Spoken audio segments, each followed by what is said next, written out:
Hey everybody, thanks for joining us today. We're doing the conditions class, which is, talking about different conditions and therapeutic strategies.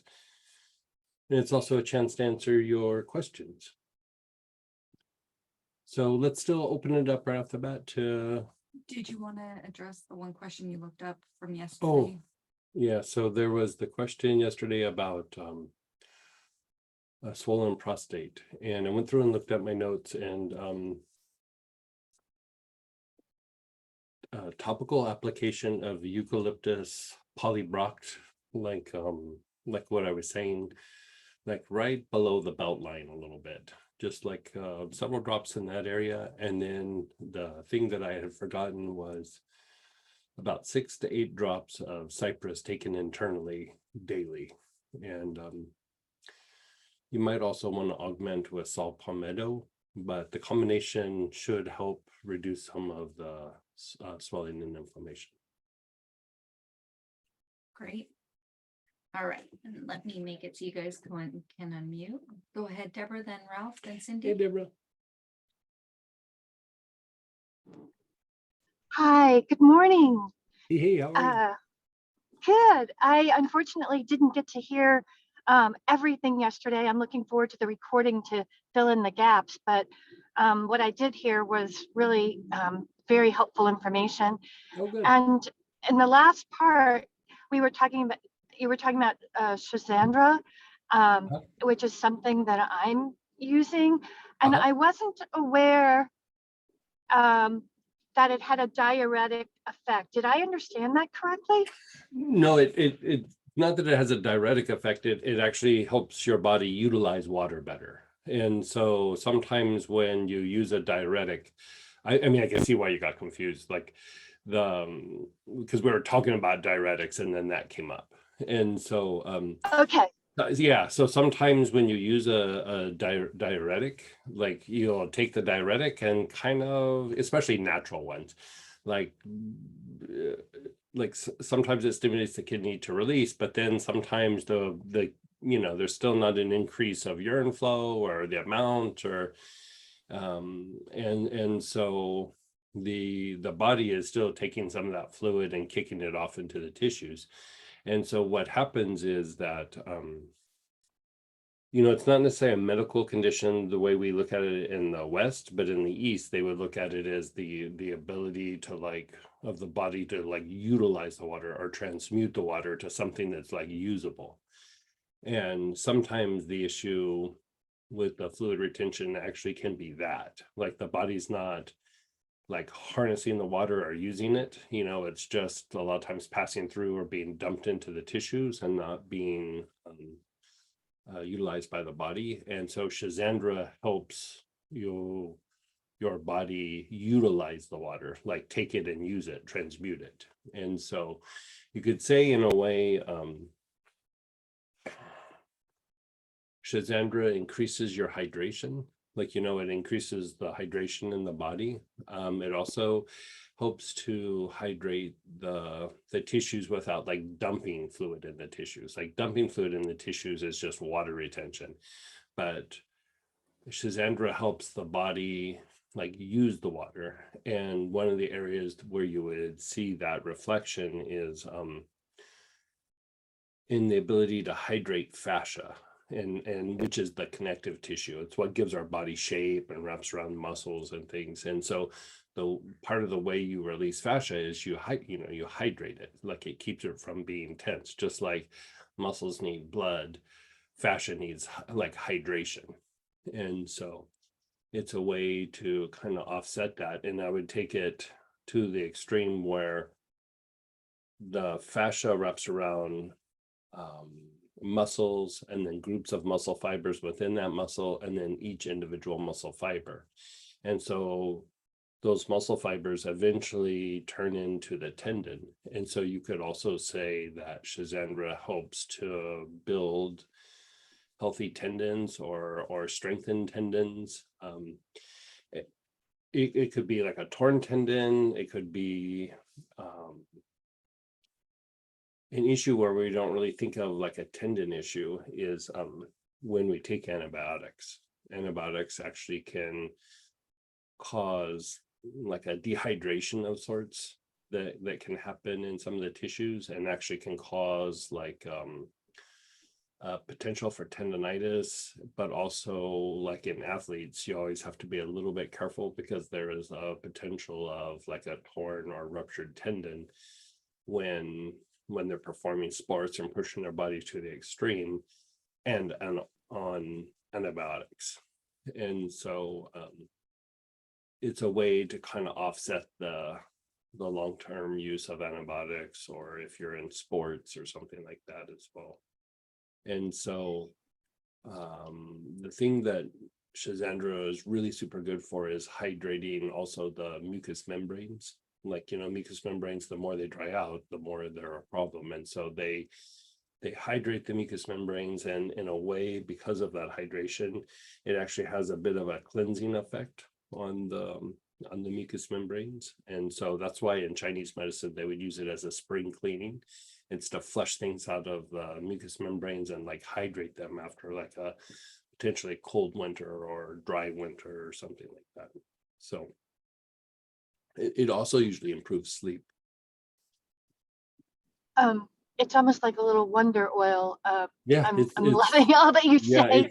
it's really good. Like in Chinese medicine, which is not my expertise, but in Chinese medicine, they do things by like the different tastes, like sweet, salty, sour, whatever the different tastes are. And Schizandra hits all five. Like, so it's kind of like I don't want to say a cure-all, but it's like in the vein of something like that. It does a lot of really good things. I know in some sleep formulas they use a lot of Schizandra in Chinese medicine. There was one that I remember using when I was young called like Sweet Dreams or something like that. And yeah, I mean, it didn't like knock me out, but I did get like good quality sleep when I was using it. Yeah. How's been your experience with it? Well, I just noticed that, I'm of the age, people talk about the prostate. Well, for the women, postmenopause, you have your own issues with urinary function. And I just noticed, since I'm using the Schizandra to treat something else, that I hadn't correlated it, but there's been a change in my urgency and frequency of urination. Oh, I can And see that. Yeah, I can see that. Yeah, sure. yeah, and I was just keeping an eye on it, not worried, but Right. keeping an eye on it. And so that, to me, maybe that's where that's coming from, and it's just going through a rebalance, and it'll all work itself out. Is Yeah. kind of how I'm thinking. So thank you Yeah, for explaining all that. Yeah. Good. And then go ahead, Ralph. Hey, Ralph. Good morning. Talk a little bit about couscous oil. This is the first time I've ever heard you mention it. What all does it do? Yeah, it's like a fancy form of vetiver. So Okay. it's basically vetiver, but a little stronger, a little bit of I mean, I wouldn't call vetiver like a perfume oriented scent, although it gets used in a lot of male oriented cosmetics sometimes. Yeah. Couscous is like a more pleasant scent. Like, not that vetiver is not pleasant, but so it's stronger. It's in the vetiver family. It's a wild harvested thing, and so it's just a little bit more potent than regular vetiver. So, again, vetiver is very good, like muscle relaxer, relaxant to the emotions, to the mind. It helps to stimulate proper immune response. Even in people that have autoimmune issues, it's a good kind of, I wouldn't use it necessarily as a regulator, but if you're trying to fortify the immune system without being overstimulating, which is a problem for people with autoimmune issues, vetiver could be done quite easily. Definitely has muscle relaxing properties to it, especially what you would call contractures. And contractures are are like tension and spasms in the body where there's no neurological reason for them to be there. So Okay. that usually means muscle imbalances, body misalignments, or potentially contractures because of emotional or mental things that you're processing or trying not to process. Like it's a lot of repression is unconscious, like it's the body clamping down, like it's fascial clamping down, and some of the smooth muscle clamping down, and it's usually just like a response by the sympathetic nervous system or parts of the somatic nervous system where it's mostly unconscious or completely unconscious. And so vetiver actually helps with that. It helps calm all that down. It helps to regulate that. Deeply relaxing to the sensory nerves and the mechanisms that fire the sensory nerves up and down the spinal cord. And so you can use it to even calm down the peripheral nerves down in the arms and legs. When we put it at the base of the skull, it's very relaxing to the tissue because of its muscle relaxing properties, and because of where you're applying it, it helps to shift other parts of the nervous system that wouldn't impact on its own. By putting it up there, you do hit sympathetic parasympathetic activity by what shifts in the fascia. And so what else could we use it for? Well, a really big thing you could say about Roost-Koos and vetiver is that it's grounding, but which is strengthening the basic. And like anytime that people say grounding, like outside of these circles, you could just say, oh, it's strengthening to the basic. But I would take it a step further and call grounding not just strengthening to the basic, but also regulating to the Ming Men. Because a lot of times what causes people to be ungrounded is that the Ming Men is overactivated, not that the basic is not strengthened or fortified. If the Ming Men super overactivated, it's constantly taking energy from the basic and distributed it through all parts of the body. So just strengthening the basic isn't necessarily the point. It's to regulate the Ming Men and to fortify the basic. And so I would say it does both of that, but even further, it helps. It's not just grounding, but it helps bring in like divine energy, especially light, and bring it deeper and deeper into the form. Like it helps bring things out of the ethers and bring it down into the form. So if it's something that's in the mental body, it helps bring an idea that is lingering out there, but you can't get all the details. It helps bring it into the mind. If you're grounding the energy into the physical body, it helps bring it all the way down into the feet, actually. And so even if you're trying to connect to like something, like you're doing a spiritual practice or a devotional practice to a particular deity, like say you're Christian and you're doing Christ, or you're Buddhist and you're doing Buddha or Buddha kneeling or something like that. By sitting and looking at the image and inhaling the vetiver, the Roost-Koos, it helps to like bring in or physicalize that energy, but deepen the connection between you and the object that you're being devotional to. And so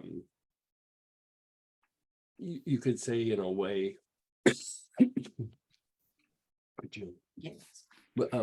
you could say in a way that it helps to make you more present in some of those practices. Yeah. So applying it to the arms and legs can be helpful. Just wearing it on the heart, wearing it on the body, besides the places that we've been applying it to. There's a lot of different applications. I even take a few drops internally from time to time just to calm everything down. And the thing that's really nice about vetiver is it unwinds the effects of stress. It doesn't prevent stress. It doesn't pull you out of crisis if you're in a stress related crisis. But like after all is said and done, and you're like, oh, that was crazy. That was really hard. That was really hard. Yeah, vetiver helps you to calm the body down, regulate the body, and it literally discharges stress. Now, the difficulty, like when you look at pain, pain is a type of stress, and a lot of times pain is related to issues that are associated with like change. You know, you have to change your posture, you have to change the way you walk, you have to change the way you sleep, you have to change your activities, you have to change your thought. You know, there's something Yeah. something's being stimulated there. And so with that, vetiver is very good in helping to offset the stress that's associated with change, Mhm. or embracing the change, you know, like directly. And Mhm. so I wouldn't say that it makes you adaptive, but it makes you just have the ability to kind of roll with the flow a little bit better. Okay. Yeah. All right. On page 68, you list a liver blend. I was looking for that on the website and didn't see a liver blend. If we don't have liver blend, what might be a B choice? Okay, so we can get that on the site. This is from my notes, and so sometimes it's things that I just make for people, and Okay. that's one that slipped by me. Okay. So the liver blend is basically Greenland moss, helichrysum, and carrot, all Okay. blended together. And so you could use either one of those for that. A little bit longer term, that's slower, but longer term is the use of lemon. You Okay. know, lemon oil taken internally. Yeah. The quicker way is to go through and to use. We might as well just talk about this whole thing. So let's go to the top of page 68 and start talking Okay. about like the liver protocol. Yeah. And so here, the very first step, and this only has to be done for like maybe a day or two, but you could do it longer. But the use of either forest mint or peppermint, which forest mint is very similar to peppermint without the menthol content. And the reason here is that the peppermint really helps to jumpstart the detoxification of the liver, that process in the early stages. Long Mhm. term, not so much, but like to jumpstart those processes, it can be very helpful. And so the peppermint or the forest mint is also good for what they would call like liver related eye issues, which is usually just that mucousy stuff that forms Mhm. in the eyes.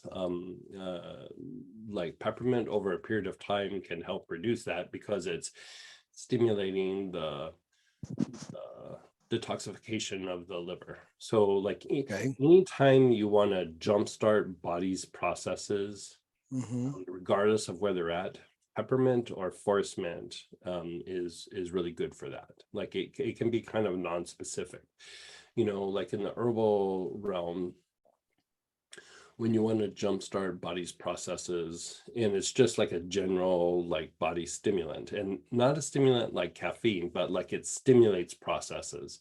Mhm. You would use cayenne pepper, and so you know, I have forms of like red pepper that I don't really put out there because like I mean you put it on skin, it would burn your skin. Like Yeah. it's what they make pepper spray from. Mhm. And like even opening the bottle, I cough like a maniac. Like it's just like ugh, it's Well, the so nice thing about being here in Mexico is I got Mexican antibiotics. You just have to right, be able to eat right. it. Right. And so peppermint and forest mint are a much safer way to do that. Like cayenne pepper is safe, but like Mhm. using the red peppers essential oil wise, they're pretty Be strong. careful. Yeah, they're pretty strong. Like they'll make you have a coughing fit if you inhale it. Yeah. And so with that, the peppermint and forest mint will jumpstart any of the body's processes. And so Mhm. here, you're looking at jump starting liver function, which could be very specific for the peppermint. Peppermint is also good for the gallbladder. For the gallbladder, I probably wouldn't use forest mint. You know, if you're having like gallstones or something like that, peppermint's Yeah. actually a better choice because the menthol in the peppermint is what breaks down the gallstones. And forest mint has real low content as far as menthol is concerned. Yeah. And so it would improve function of the gallbladder, but it wouldn't diminish gallstones, you know. And so with that, you would jumpstart with peppermint and then switch over to the liver blend within like a day or two. Okay. You know, maybe 3, and then start taking the liver blend, and that would be a little bit more of a long-term thing. You know, you could take that for a month or 2 or whatever, and just over a period of time, just keep taking it and hoping to flush things out of the body. And you know, this isn't necessarily specific to like things like cholesterol. It's Mhm. just jump starting and purifying the liver in general. Okay. And then the lovage leaf to go through and apply the body tonic or do salt baths on a Mhm. regular basis with the lovage, just because it's so good for detoxifying. You know, as the Mhm. liver is releasing, I like to use something like lovage to help purify the body and help the body handle the detoxification process, because a lot of times things get thrown out into the body or into the lymphatic system, but it doesn't always process them all completely. And so the lovage is going to help flush all those things out, and it also has a diuretic effect. And a lot of times when you do liver things, you could also do a little bit of kidney work as well. The lovage helps to flush things out of the kidneys, and in the liver blend itself, the Greenland moss also has an impact on kidney function and flushing things out of the kidneys. And so this combination is kind of just a real simple way of doing it. Long-term Mhm. maintenance would be, again, to go back to the liver, excuse me, the lemon, taken over a long period of time. It's Mhm. very slow, but it's very steady, and it's very safe to take in big dosages and for a crazy amount of time. You could just take it for years and years and years, and it would be solid, you know. Okay. The only issue with the lemon is if you're taking big dosages of it, you're going to start to be a bit sensitive to the sun. Mhm. And so, you know, I wouldn't spend a lot of time out in the sun with lemon. Okay. You know, Um, if this is cholesterol related, I would go to like the cholesterol support, which is a combination of rosemary, verbena, and cypress, right? Very good for helping to reduce cholesterol. mhm. The other thing that can help reduce cholesterol is the oil Google, like Guggul. Mhm. It's an Ayurvedic herb that one of the things that it does is help to reduce cholesterol. And actually, one that I don't talk about very much is the use of helichrysum. Helichrysum will actually reduce cholesterol. So even though it's in the blend for the liver, it's still not enough to, I feel, to address like cholesterol related issues. And the Mhm. helichrysum probably I mean, internally, but I would say even topically would probably do it. And then the thing that we also augment with that is that blend for digestive lymph, which Mhm. is a combination of carrot seed, you know, carrot essential oil, and a very specific kind of rosemary called rosemary camphor. Is And that it, digestive calm? yeah, digestive lymph. Digestive lymph. Yeah. And so there have been studies where they've applied that combination to the body. Like it's not even internal, like Mhm. it's a topical application, and it has reduced cholesterol somewhat. So like if you're trying to reduce cholesterol, the combination of doing the cholesterol support internally and then a little bit of the digestive lymph topically, and maybe augmenting a little bit with some helichrysum, maybe topically or drop every once in a while, Mhm. should have a pretty big impact on the cholesterol. Okay. the cholesterol can be a little bit of a tricky thing because sometimes it's more genetic than it is anything. And so, Mhm. I mean, there's been people where, boy, their cholesterol was like 550, 575, which is crazy high. Yeah. And we put them on the blend because they were having reactions to their statins. And we got it down below 200, and then within about 2 or 3 months of going off of the essential oils, it shot back up to 500. Mm. And their diet was fine. It's just they have this really bad genetic predisposition. And so it's one of those things that, like, even if you get it low, you kind of have to keep doing it, especially Mhm. if it's more genetic oriented rather Yeah. than it being diet related. And so Yeah. diet related, you change your diet a little bit, you lower it, and it just will kind of stay. But when it's genetic, like as soon as you stop whatever the treatment is, it usually bounces right back up. Okay. On the liver blend and the lovage, Mhm. is it like rotate the two? No, you Or- you you take the liver internally, and Yeah. then lovage you don't need to do daily, but I would say like maybe 2 or 3 times a week. Just like rub it on the body. It Mhm. feels really good. Like it takes achiness out of the body, and it takes like the inflammatory material, it flushes it out of the system. And Yeah. so um Okay. one of the approaches to like chronic pain sometimes is to treat the liver. And it does have an impact. For example, helichrysum is part of what you would use for certain pain syndromes, and it's also what you would use to support the liver. Mhm. And so it's an old school medical aromatherapy thing that when people have pain, you go to the liver. And I find that it works. It's not like amazing, but it's helpful. But like I like the idea of supporting the liver just because of the way foods are grown these days, and Yeah. Well, that's what I'm looking at is medications, and at, at, pesticides and herbicides, and at my tender vintage, I'm looking at, cleansing the liver and having some liver support would probably be a yeah. helpful thing. Yeah, like I mean, it's just good to do from time to time. I mean, the thing that's amazing about the liver is it will regenerate probably better than just about anywhere else in your body. Mhm. It's a really resilient organ, Yeah. but it also needs maintenance. It's Yeah. also part of the blood purification system, and it can get dirty kind of quickly. Mhm. Okay. Good. Yeah. Thank you. You're still. And go ahead, Cindy, Hey, and then Cindy. Mary Ann. Hey, Cindy. Hi, Greg.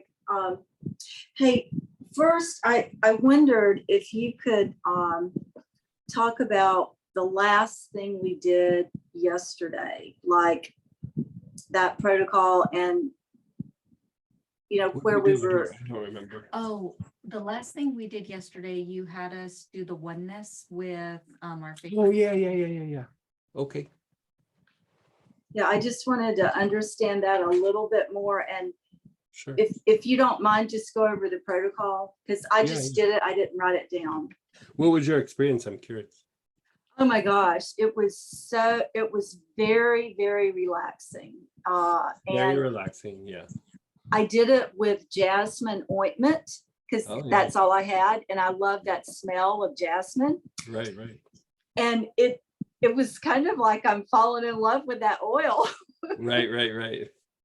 It was really, really good. Oh, good. So, yeah. So what we did, like, that's actually tied to an alchemical practice. And, part of alchemy is,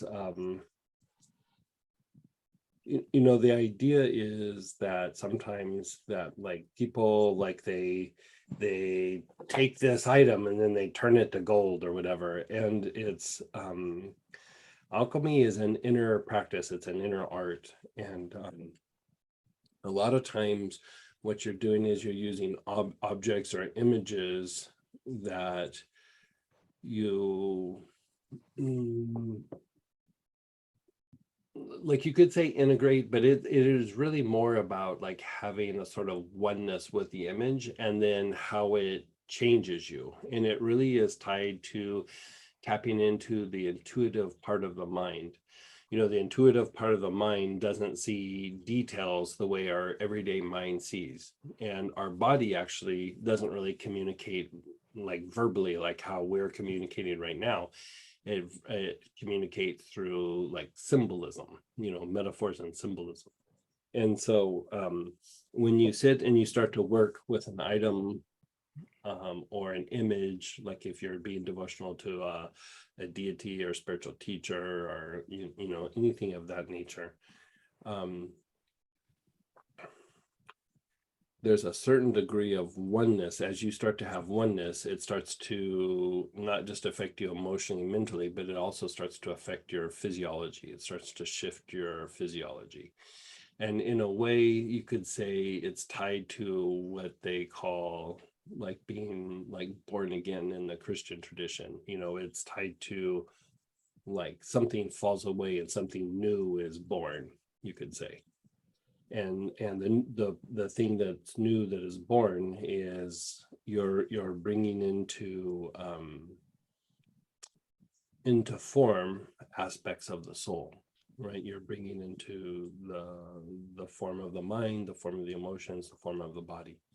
And so even if you look at the idea of healing, you know, when we were talking about yesterday, like symptom oriented treatments is good, but there's no connection to the situation, the person, the condition, to the body when you're very symptom oriented in the approach.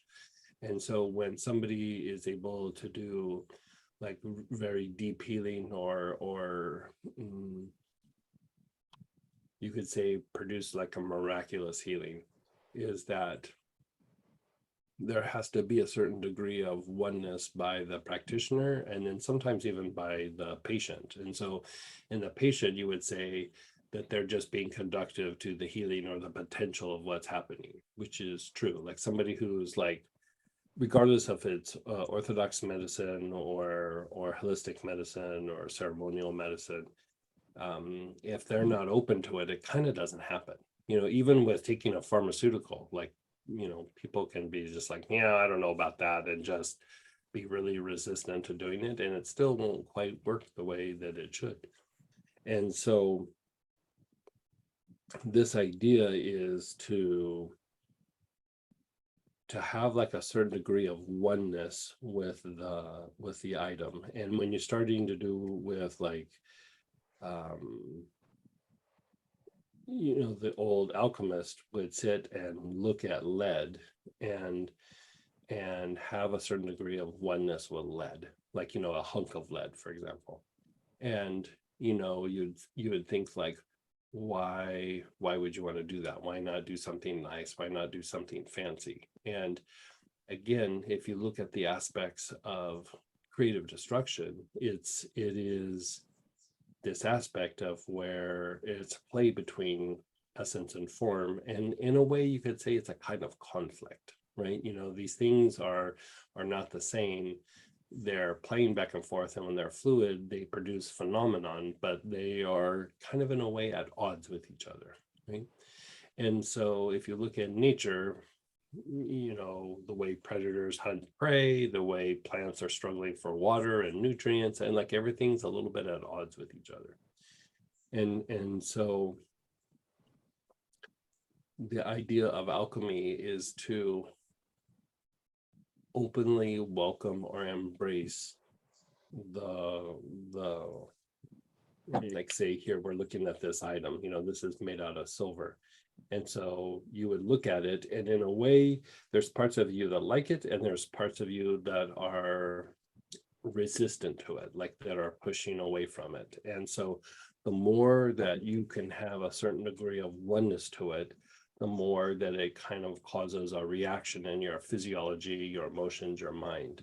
And so what the alchemist would do is they would take the time to figure out what is going to produce certain kind of results in me, right? So it wasn't that like ingesting lead was going to do something, but they would take in lead the way that we were talking about yesterday with that plant.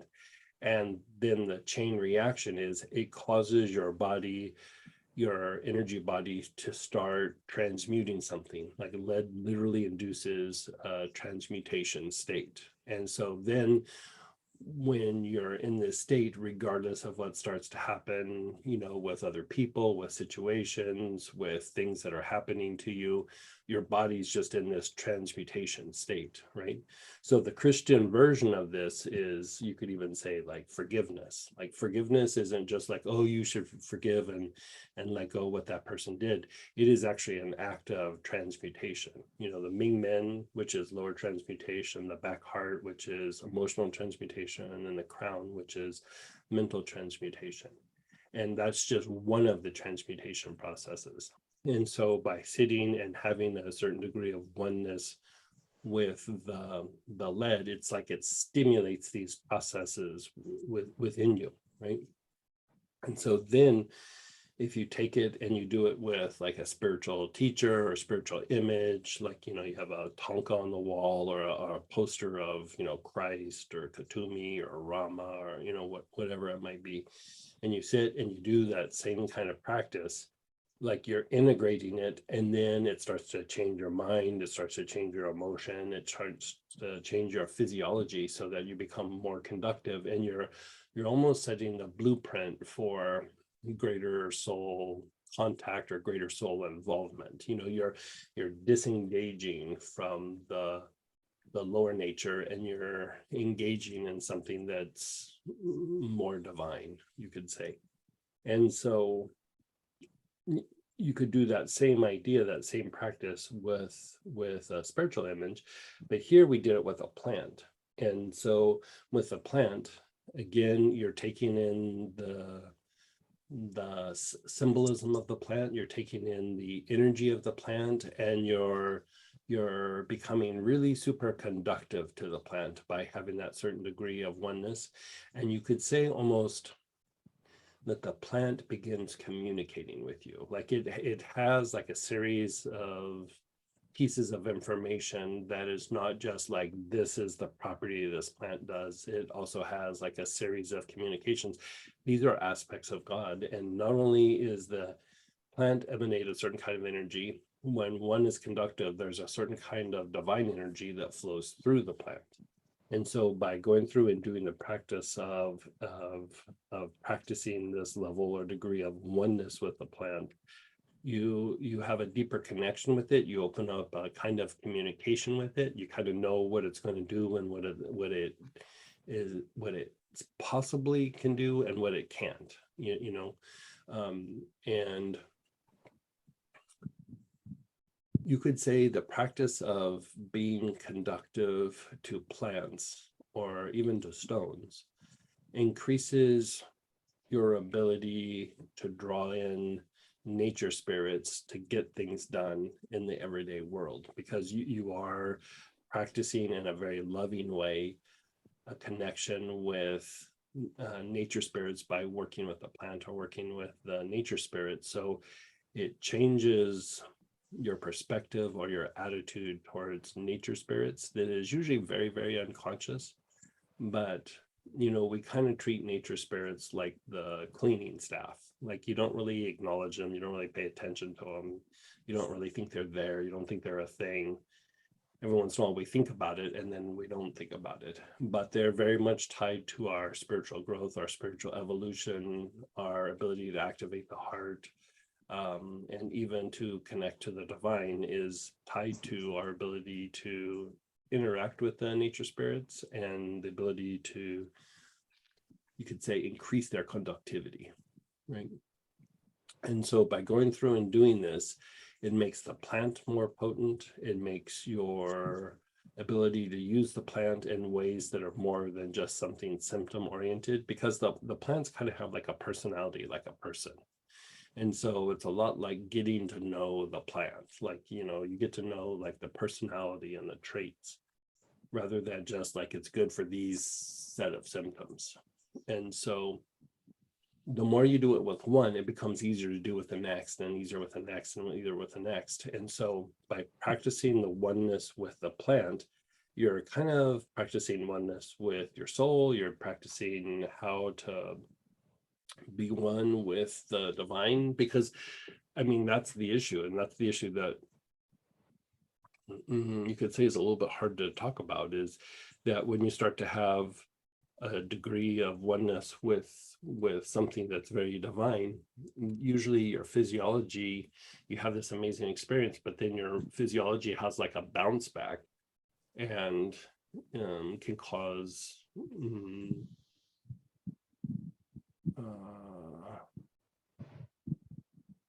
it can cause you to be incredibly self-conscious, is the best way to say it. You just become super self-conscious of like your issues, and you're in the process of letting them go. And like when you get really self-conscious about it, you could get attached, you could get defensive of it, rather than just going, this is part of the form, I'm just letting it go, right? Because like in a way we kind of over identify with the form, you could say. And so by going through and doing this process with plants, it's like you're practicing it so that when the time comes for the divine aspect, or we're working with an angel, you can go there easier without having the hesitations that your physiology brings to the table, because the physiology, like to experience the divine, feels very much like the death process, the dying process.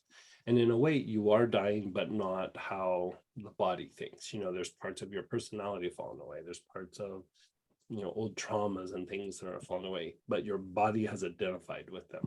And so as you go through and you do this practice, it is a very devotional practice is not the right way to say it. It's a very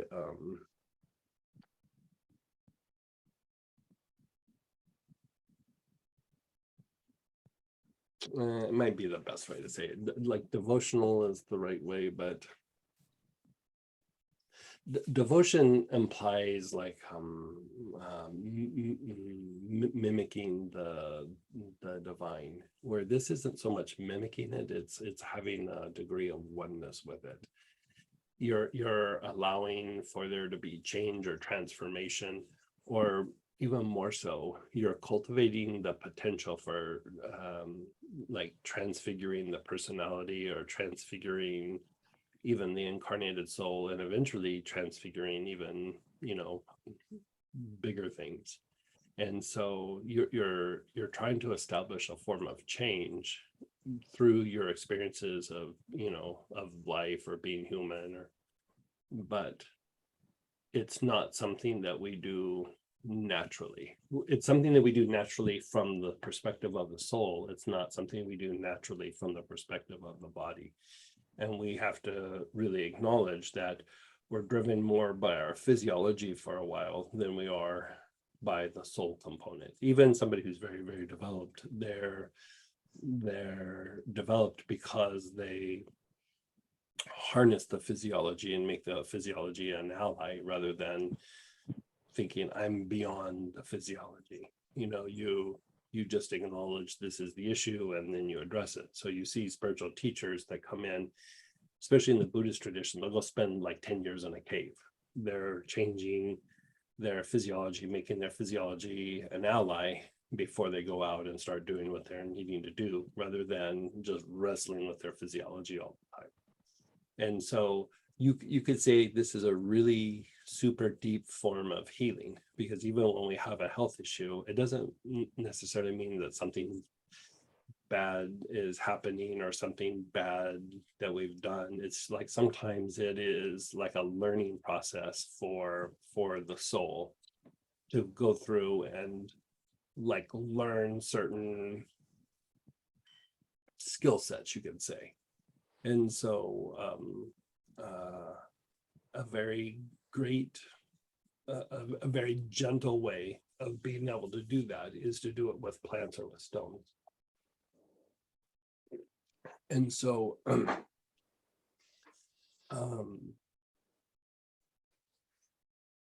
when we were doing, excuse me, when we were doing the process yesterday, you put your awareness on the front heart. That has more to do with integration. And then you move it to the back heart. That has more to do with transmutation, right? And then it starts to break down the boundaries. And it's not like boundaries like how we would think of like in an emotional situation or in a relationship or something. It's more like your inner boundaries. Like I'm only willing to go so far. You could say like a deeper version of this aspect of boundaries in the back heart is the more that you stretch those boundaries or even break down those boundaries, the greater your potential for expansion of consciousness. You deepen your ability to expand consciousness outside of the body and also within the body. And so even by going through and working with plants or stones in this way, you're doing the front heart, you're doing the back heart, you're already practicing the mechanisms, right? Because the back heart a lot of times is so congested and so kind of rigid in what it does that a lot of times it doesn't go there unless you like teach it how to do that. And so like it has the potential, but it does it like in small doses, not in big doses, right? And so you go back and forth, and then you put your awareness on the front and back at the same time, right? Your awareness is even amounts on the front heart and the back heart. And as you start to do this, you're integrating and breaking down boundaries all at once. You're transmuting and breaking boundaries and starting to have a bit of expansion of consciousness. So even if you just did that component, it's a substantial practice. When you are integrating like a deity where you're looking at the image and you're looking up and you're looking up, at first it integrates and then eventually it gets to the back heart. That's where the deeper effect happens, is when you get it into the back heart. So if you manually hold it in the back heart, it really literally starts to break down the boundaries you have towards the deity, right? Or to the teachings of that deity even. And then as you go through and you harmonize the two, it just starts to be able to where you take things in and then you're breaking it down almost simultaneously. So by doing this for a period of time, you're starting to generate a level of degree of oneness. So, a lot of times when we do meditations on the Blue Pearl, you're stimulating that process of the mental seed or the inner eye, where you're starting to have a level or degree of oneness. But then over a period of time, it becomes a little bit of a stumbling block because you're having to focus on that to have the experience. And at some point, the focus becomes the difficulty. Like you can't maintain it with focus. You have to shift to awareness. And so you have to be aware of that state. And so the deeper level of oneness is actually this harmony, you could say, or union between the front heart and the back heart. As you do that, it actually produces an activating effect to the blue pearl, also known as the inner eye or the mental permanent seed, and you start to experience a degree of oneness, which means you're bringing the light into wherever you direct your attention, be it other people in your life, in your situation, into your body, into your emotions, into your mind. And so it's a way of maintaining a state of oneness, or experiencing a state of oneness and the expansion that goes along with it. Then when you shift from front heart, back heart, where your attention is like even, and you kind of go into the center of the body, you're starting to put your attention literally on the physical heart. And within the physical heart is the physical permanent seed. It's in the SA node of the heart. You don't really need to know that. I don't know why I said it. So it's in the physical heart. And you could say the physical heart is tied to how at odds you are with the environment. Yes, there's physiology and everything, but when you really boil it down, like you hear devotional practices where they say, I give you my heart, or my human heart I give you, or some form of that. It's in some of the kirtan songs and things like that, and you see the idea of the Sacred Heart in the Christian tradition, and in the Native American tradition, there's a lot of focus on the physical heart. In the Buddhist tradition, you know, you see deities that are holding a physical heart sometimes, and it is literally like kind of a, by putting your attention and awareness on that in these states, it kind of changes the nature of the physical heart to diminish the tendency to be at odds with things in the environment, and it increases the potential for you to let things in. So again, going back to this item, this is like an old Japanese dorje. It doesn't have the little prongs around it, but it's still a dorje, right? And so like if I take this and I'm like, you know, blessing like a person or a situation, or blessing the earth in meditation, there's a certain amount of energy that comes through this, but there's also a certain amount of thought forms that accumulate on this because of this unconscious resistance to the divine, to the soul, to the higher nature, and even to the item itself. And so, you know, in Astara, we use the mantra Lingha, and that actually reduces that tendency. It reduces the tendency to be at odds with something. But and it also would clean things off the item, you know, by chanting Lingha over the item. But the reason that those thought forms are being generated by and accumulating on this is the lack of oneness that we have with the item, right? The more that we have a oneness to it, not only do we not have the resistance to the item, but the item then begins to impact us. And you could say the energy of it is used by the physiology, your emotions, and your mind for, you know, higher practices, higher functions. Like it could be, you know, it depends on what the item is. And so this is the whole idea with certain forms of alchemy, is you sit and you have oneness with the item, right? You have oneness with the item so that the imagery can come in and start to stimulate the intuitive mind. And if you look at the idea of clairvoyance isn't something where you just go, oh, I look at it and I see the energy around it, whatever.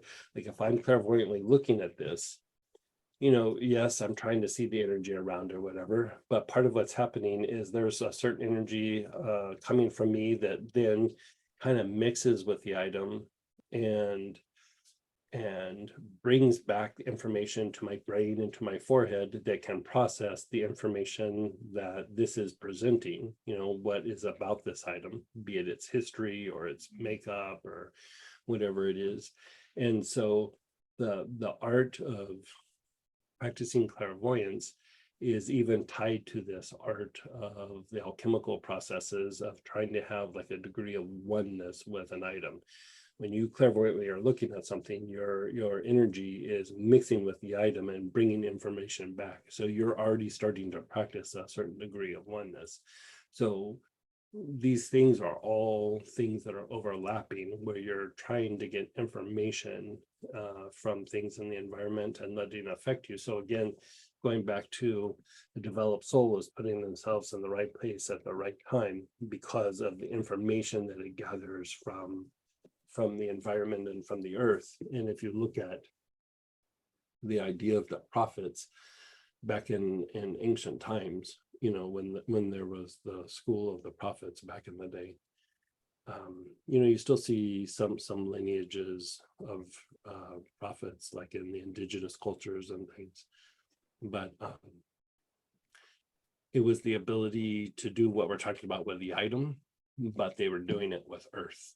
Like they were literally having a sort of union with the earth and gathering information from the earth, and then they could prophesize what was happening at the moment, or what was happening in the future, or what was potentially going to happen. It was all about having a certain degree of oneness with with the earth and the planetary logos, or the aspect of God associated with the earth.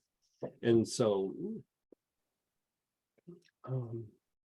you know, we're not trying to do like a super deep spiritual practice, at least not at this point. I mean, it's deep, but you could go much deeper with this practice of practicing alchemy like this. But I'm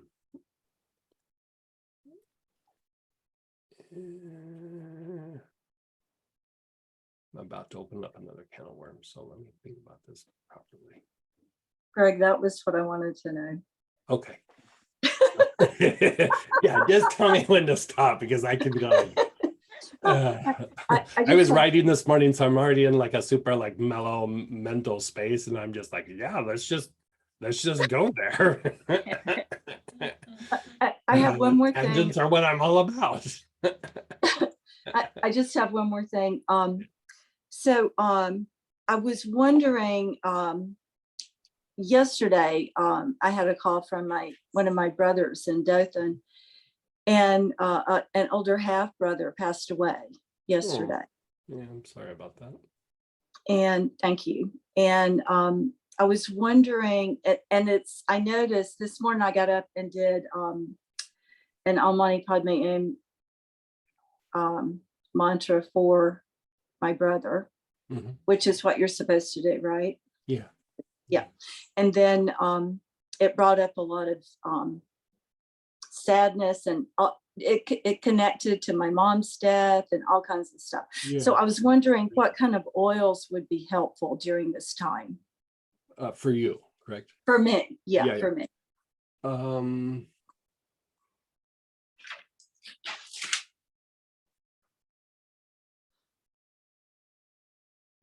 I mean, you could go a lot of different directions. I mean, it depends also on what you have, but like, you know, you mentioned that you had the jasmine oil in front of you, the jasmine ointment. Right. How was that treating you when you were inhaling it? Oh, I really, really like it. It is just like, I mean, I would use the thing that's right in front of you. Like I would probably use that. Like, I mean, there's other things that you could use. Something like tuberose, something like aloes, even something simple like basil could be good.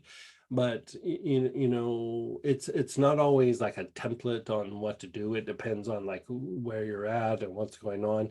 And I kind of like the idea of jasmine for you for this. You know, the thing is jasmine can be, I wouldn't call it grounding, but it does help like bring spiritual energy like into the body. It just doesn't go all the way down into the basic or into the feet, but it brings it down into the body, right? And the other thing that I like about it is very activating to the heart, especially in the back heart, where, you know, we're talking about transmutation. I would say probably a little bit more for like breaking down boundaries than transmutation, you know, but like those inner boundaries. And the thing that's really nice about jasmine is it can make dealing with things that are difficult or painful almost like a little bit playful.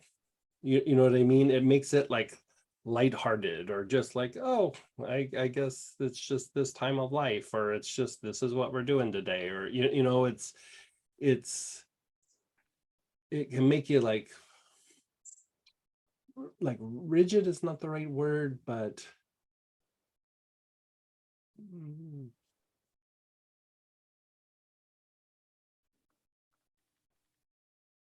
okay, this is what I would say. You know, sometimes words seem like they have the same meaning, but they don't always. They could be at like different stages, you know. Like you could say identification with something, you know, where you really have identified with something. Like, you know, here it could be like identifying with, you know, your position in the family or the family or something like that. And then you could throw out an even greater form would be like a type of like entanglements, where an entanglement is something that pulls you from the light. Then you could say, because of the identification, there's a certain attachment, like, you know, you become very attached to something. And those are all byproducts of our tendency to like cling to something, like cling to a form. And if you cling to something long enough, eventually it produces an attachment. Eventually it produces an identification. Eventually it produces an entanglement. But really at the root of something, the tendency to cling is natural within our body. It's clinging to the body, to the life, to our thought processes, to our past experiences, our memories. And our ability to let go of the clinging to these components helps to stimulate our ability to change and adapt to an ever-changing world, right? Jasmine's very good for that. Like jasmine's really good for helping to let go of the clingy part and helping to like adjust and adapt, and in a way that is like almost playful. Like, how like you watch puppies kind of play wrestle. They're learning how to fight and survive in the world, but they're doing it in a way that's very safe and kind of fun, right? That's jasmine right there. It's puppies wrestling. Like you're kind of playing with something that, eventually that you go out into the big bad world, you're able to have the skill set to address it because you've like embraced this component, this aspect in like a lighthearted, playful way, instead of like going, oh, this is so bad, this is so serious, this is so. And sometimes they are, but still like our approach can shift how we interact with that particular thing. And like here you're talking about like processing things that have to do with the family and the past and all that, and all the things with the family in the past are not who you are right now and are not where you're at right now. And so I would work the jasmine to, even doing the process that we're talking about, you could do it with the jasmine, or you could do it with jasmine, but thinking of different parts of the family, just so like when you integrate it, you also are able to bring light to it and then let it go. And so, it changes the dynamic. It brings expansion into whatever it was. So if there's old family dynamics, if there's a thing with that particular person, or like you said, it might bring up some issues with the mom or something like that, it helps like change that dynamic, because anytime you bring light in, it's tied to an evolutionary process. You are evolving out of it. You're not just letting it go. You're not just releasing it. You're not just changing it. You're literally having light come in to evolve out of whatever that is. And so you could say it's like breaking a pattern. You can say that it's growing from whatever that is, but whatever that is, you're in a way like waking up in that situation. And depending on where you're at, you would use different things for that. But here for you, I like the idea of the jasmine. Okay. And how, I know you said use it with the oneness technique, but should I just do inhaling, or should I put some on the body in different? I would do both. I would put it on the front and back heart. You could put some on your feet, like on the feet would be really good. And how about we go through and do the process right now? Okay. Yeah, well, not everybody has to use jasmine. Just pick an oil that, what's the ones that we were using yesterday? It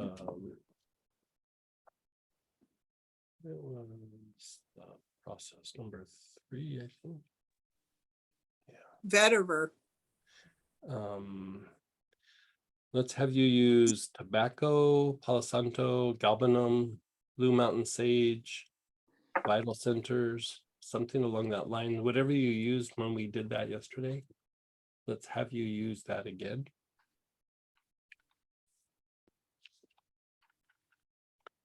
Or if you have some oil that you want to use instead, those are very specific to this process, but. And so.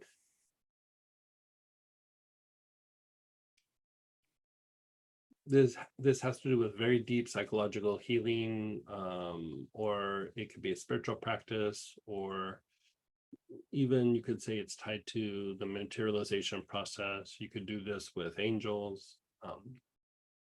I leave it up to you, like what you would like to use or what you'd like to work. But if you want to heal something, we're going to hold that in the heart. If you want to connect with something like a person, a deity, an angel, you can do that. If you want to do it with an object or an item, you can do that as well. Okay, so whatever the situation is, just sit with it for a moment. Your eyes are open and your awareness is on your front heart.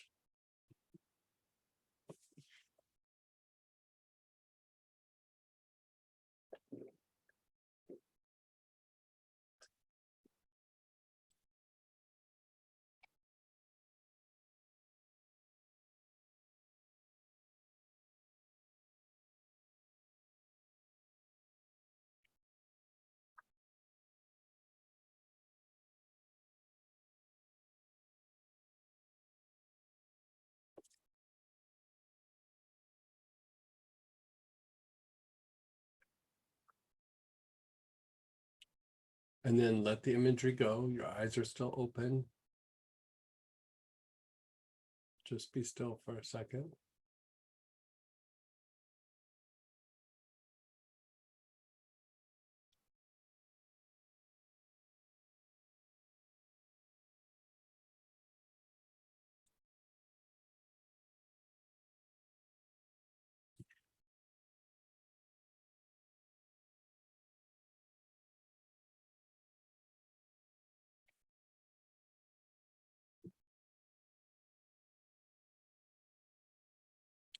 And then think of the situation, something you want to heal, something with a person, a past event, or it could be an angel or a deity, a spiritual teacher.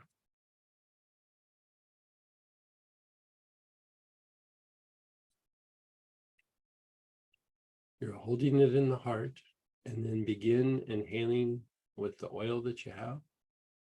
Begin inhaling that with your awareness on your front heart.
And then your awareness is on your back heart, the area between your shoulder blades.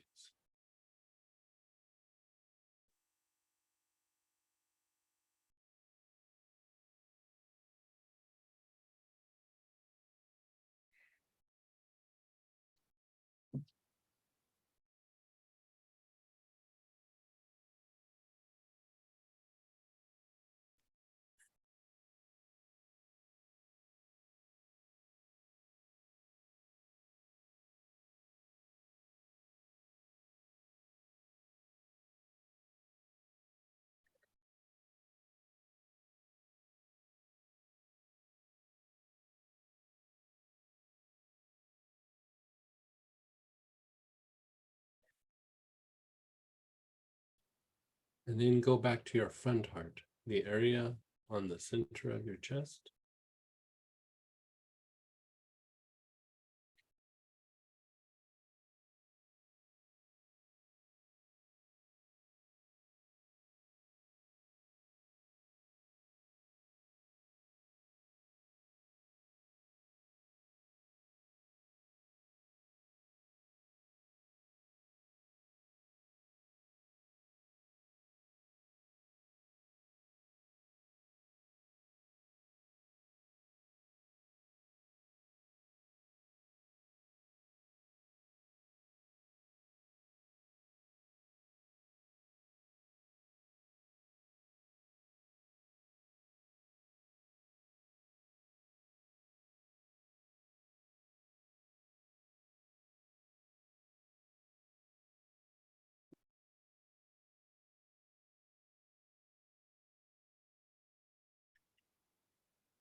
And then move your awareness to the back heart. The area between the shoulder blades.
And just be still. Be aware, keep your eyes closed now. Just close your eyes and just be still.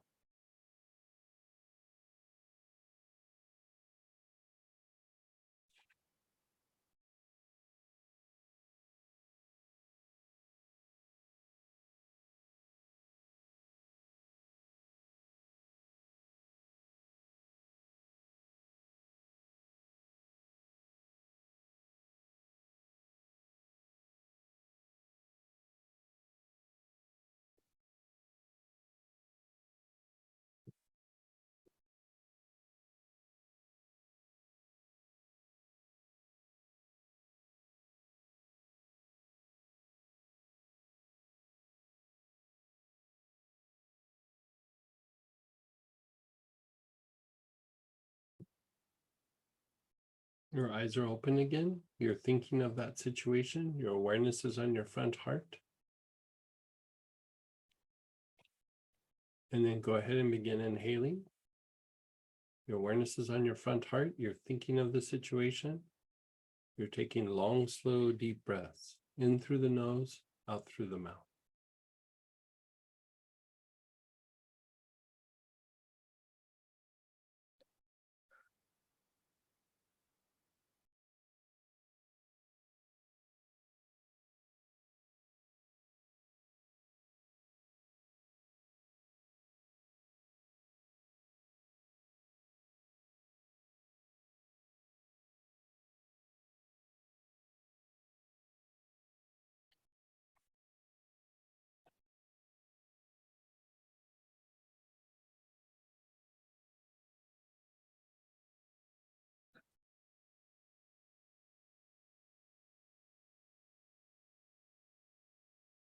And then put your awareness on the back heart, the area between the shoulder blades.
Your awareness is on your front heart and your back heart at the same time.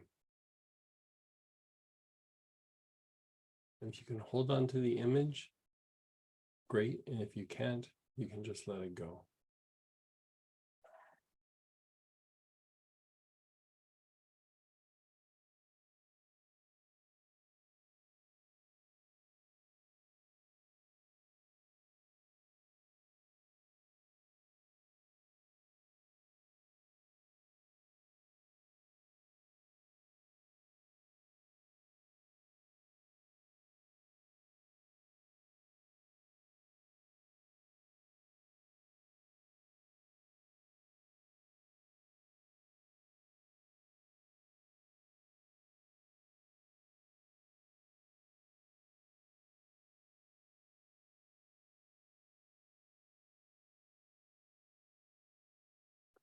Just let it go for a moment.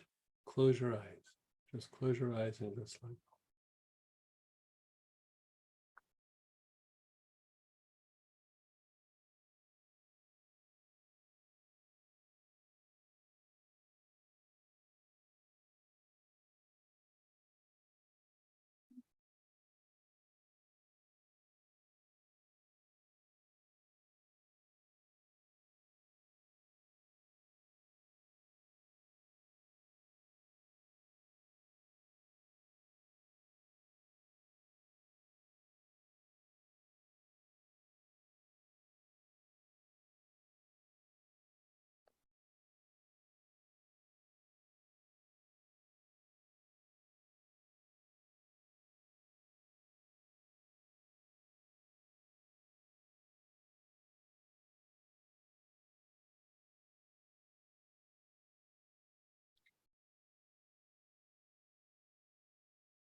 Open your eyes.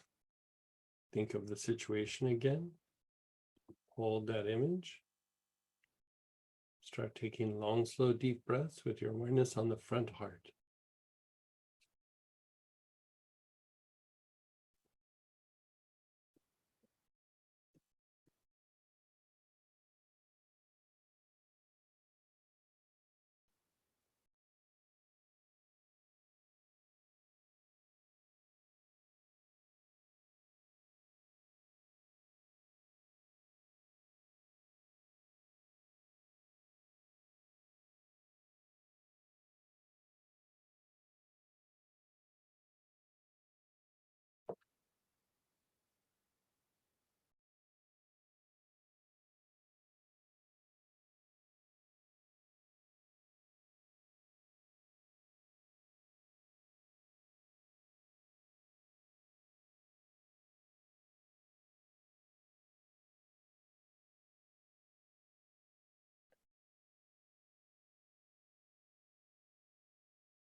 Your awareness is on the back heart. You're still thinking of that same situation, that same image.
You're doing the front and back heart at the same time.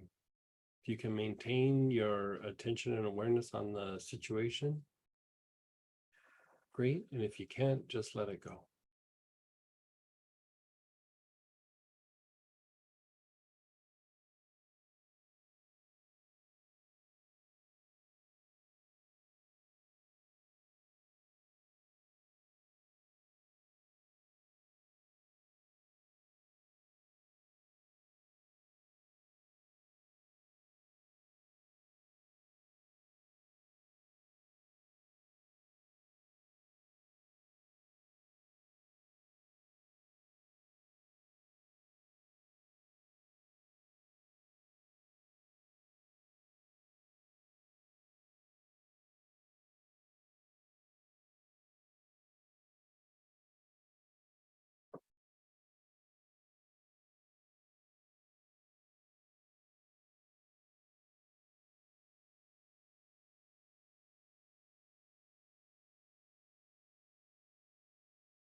Okay, just let the imagery go.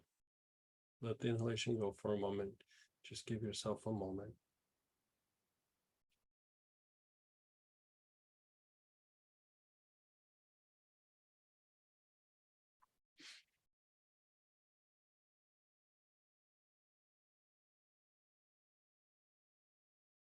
Now, no need for imagery, no need to think of the situation. And for right now, keep the oil close, but you're not going to be inhaling it. You're just going to go to the front and back heart at the same time, the center of the chest, the back heart, which is between the shoulder blades, and start just moving to an area in between the two of them, in the center of your body, in between the front heart and the back heart. Just try to explore that area a little bit and just let your awareness be there for a few moments.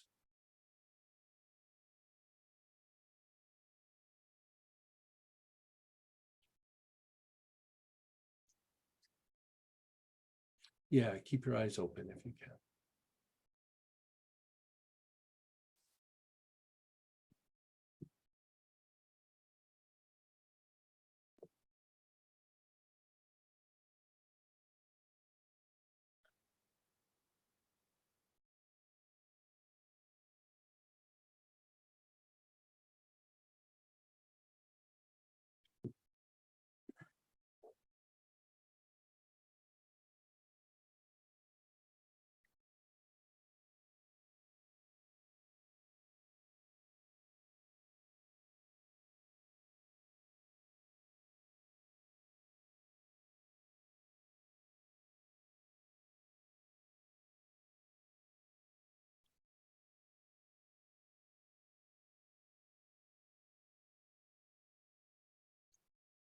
Begin inhaling the oils with your awareness on this area.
Just let it go for a moment. Just let everything go. Just be still.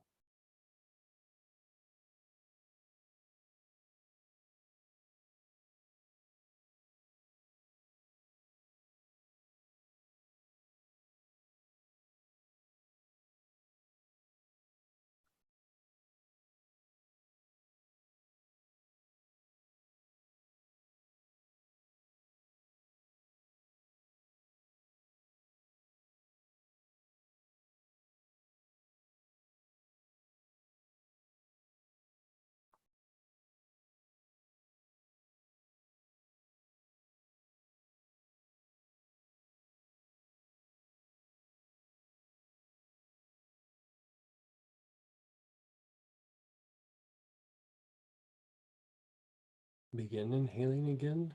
This time your awareness is on your forehead where the hairline is. Long, slow, deep breaths with your awareness on the forehead.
Move your awareness to the back head, opposite the eyebrows on the back side of your head.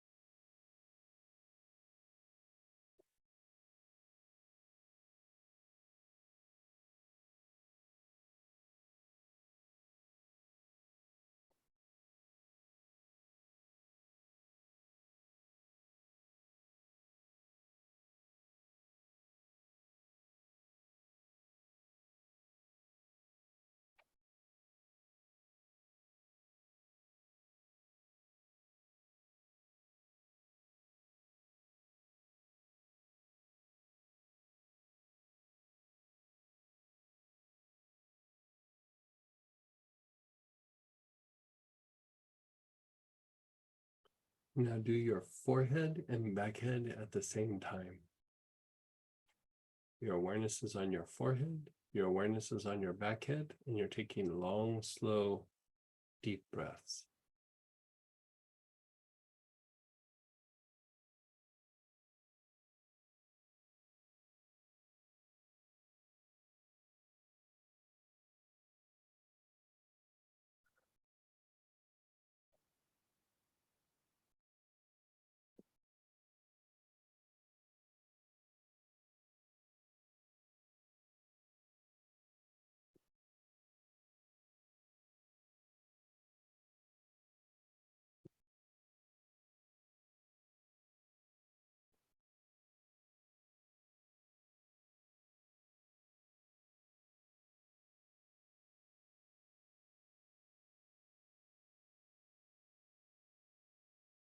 Just be still, be aware, just let it go.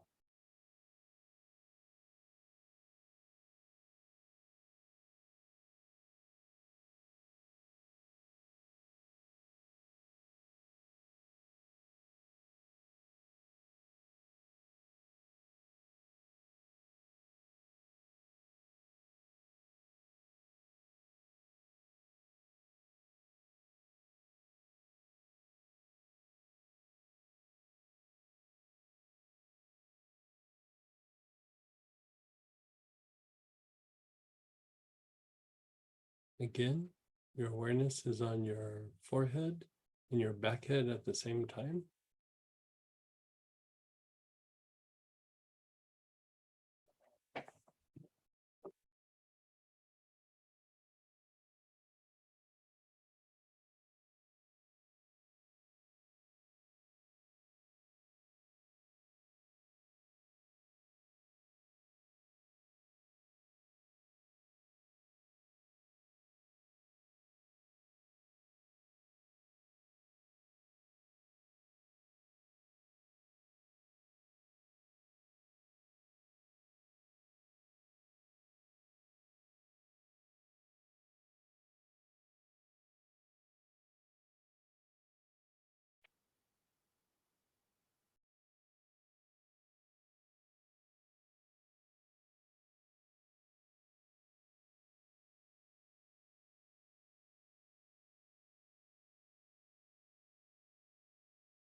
And then just let it go.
Begin inhaling again. Your awareness is on the palms of your hands.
The soles of your feet.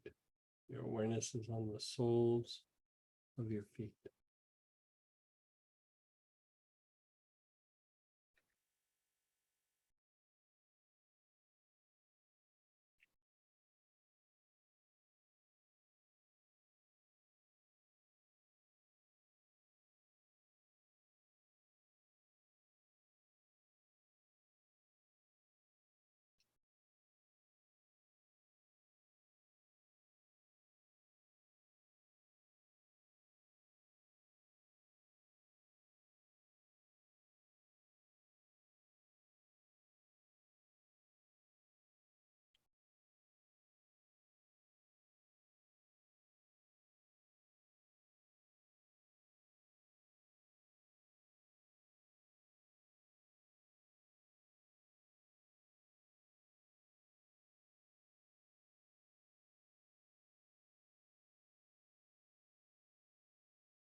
Just let go.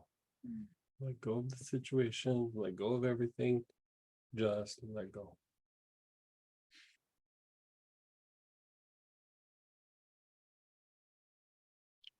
You can close your eyes and just let it incubate for a moment.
Now check in with that situation, whatever it was.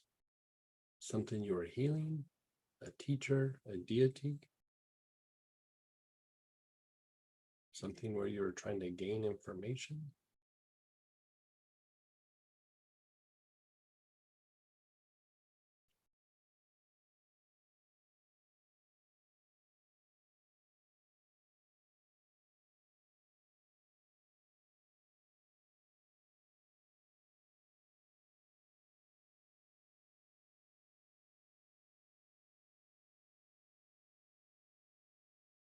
How does it feel?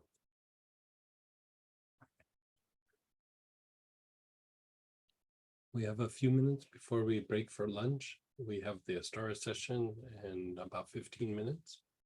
So let's go ahead and maybe share experiences or ask questions. But first, let's ask Cindy. Like Cindy's the one that put this in motion. Cindy, how are you doing? I feel very different, like more calm inside, and like something actually did shift. Like this is what I would say. It takes situations like with what you're going through, like you're dealing with like family and family dynamics and the past and everything. And it takes it from like this process takes it from a situation that something happened to you to it's fuel for an evolutionary process for the soul. And so, like you said, it's a shift, and it's not just like, oh, I reduced trauma or I released something or whatever. It literally begins this kind of transfiguration. Like it like changes what it is. It changes the effect it's going to have on you. I mean, and that's literally what alchemy is. It's changing the effect that these situations or these substances or these whatever is having on you. And this isn't the full practice. There's actually a stronger version of this, but it's still really strong. Like it takes you a while to get acclimated to the process. And so, like yesterday, several people say they were like really super relaxed or fell asleep.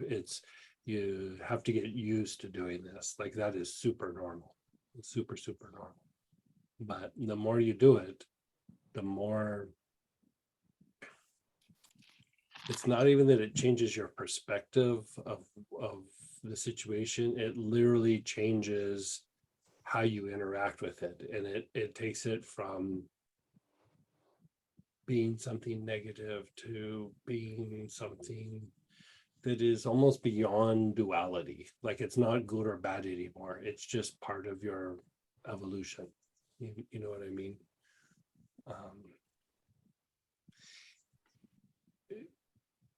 When, let's say like this, when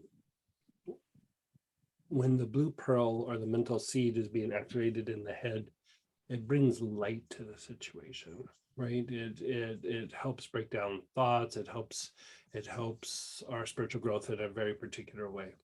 When we start doing something with the heart and with the seed, not just activating the heart, but going deep, like when we're doing that thing in between the front heart and the back heart, and you're exploring that area in between the two, you're starting to stimulate the physical seed.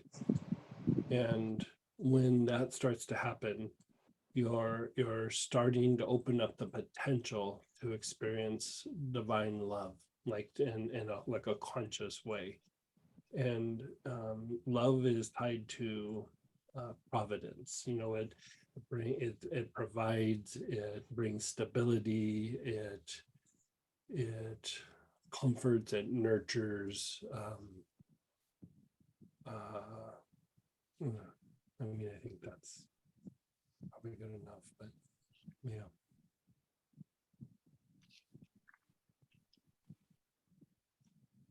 I can see that. Yeah. Thank you. You're so welcome. Keep practicing that.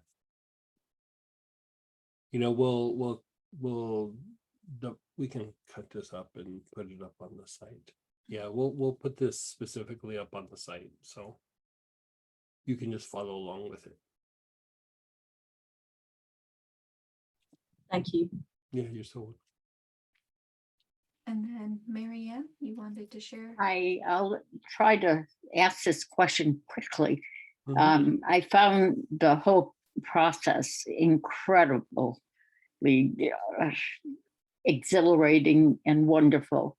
But I have questions being new. Mhm.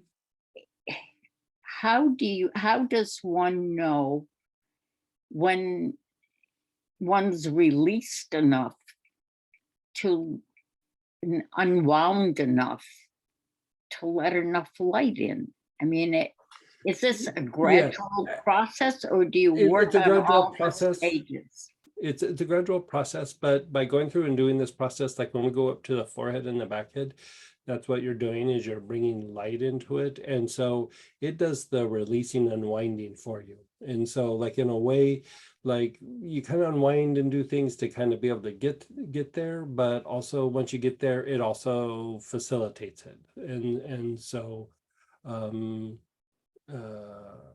by going through and engaging in this process, even in the thing where we're doing the materialization breath and some of the other classes where we go through and we're, inhaling and then doing our head up and exhaling and then back down again, that is stimulating the blue pearl so that you're literally shedding things, like you're releasing things, you're kind of processing things, you're bringing the light into situations where it's beginning to evolve. This is like kind of a natural progression to the next step. Like that piece is actually tied to this process, but it's like a different piece of it. Good. Thanks. Yeah. So just by doing either one of those stimulates it. Like there's other ways of getting there, but just by doing either one of those get you to that place. Regardless if you've prepped for it or not, it's just the more you've prepped, the more you're able to let go. But even if you haven't prepped, you're still going to let things go. Okay. Because it's really like when we start doing a practice like this, it's not even about releasing something. You're literally transfiguring it. You're literally like changing it. You're changing how it affects you, changing how it impacts you. You're changing how you see it or perceive it. And so it really is like shifting your awareness of what it is. All right. It's quite wonderful. Yeah, good. You had a good experience? Yes. Good. Surprising. Good. Did you do your family stuff that you were? Yes. Yeah. Keep doing that with this process. Okay. Because I mean, you haven't ever given any details, but I just know that it's a painful situation for you. And I think it will help with that. It does help. Yeah, it will. It does help. Yeah. When doing this protocol for a deity or object, do we still use an oil from the list? The tobacco, the galvanizing? Yeah, you can. You don't have to, but you can.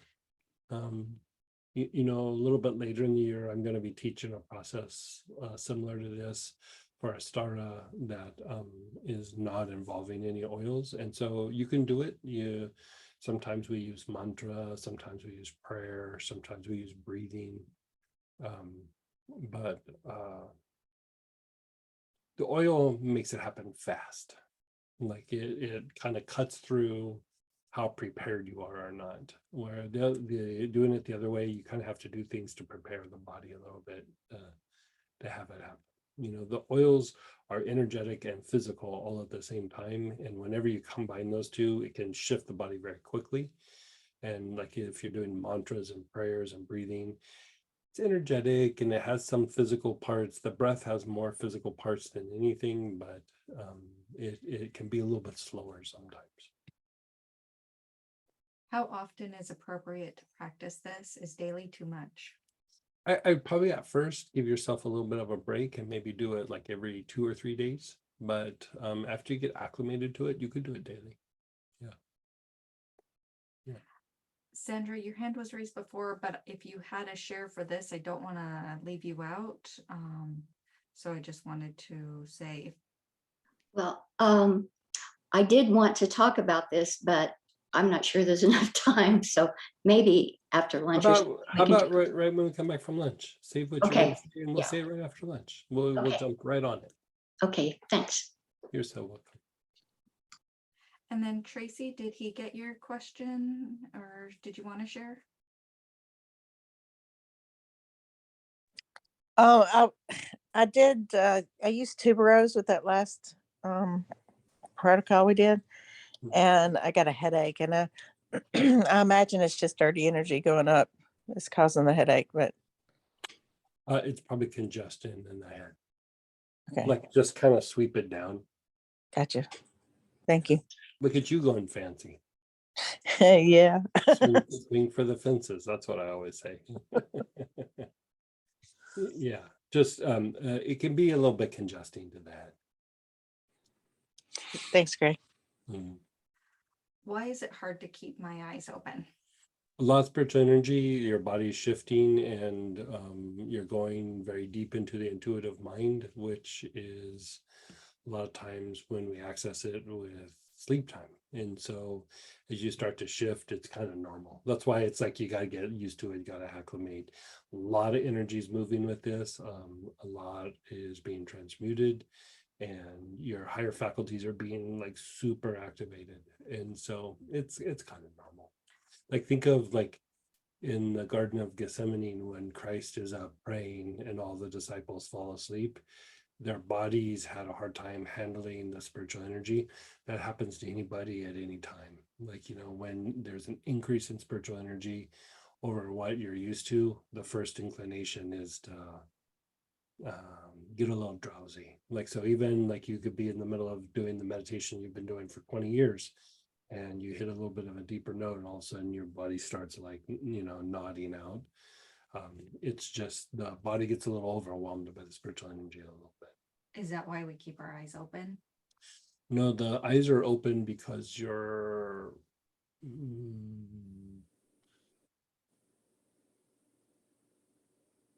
doing something to your brain and your nervous system by doing that. Like it's helping to rewire how you process spiritual energy, you could say. So we're going to have to move over to Astara, and when we come back, we'll continue this conversation. So save your questions, write them down so you don't forget. And who was it? Susan, I think, is the one that said we'll get to you right off the bat, right when we come back, and we'll come back in an hour and a half. So we'll be back at 1:30 p.m. Central Time. Join us for Astara if you'd like. We're going to do a little bit of a Lord's Prayer meditation with angels. So you can join us with that. And if not, we'll see you after lunch.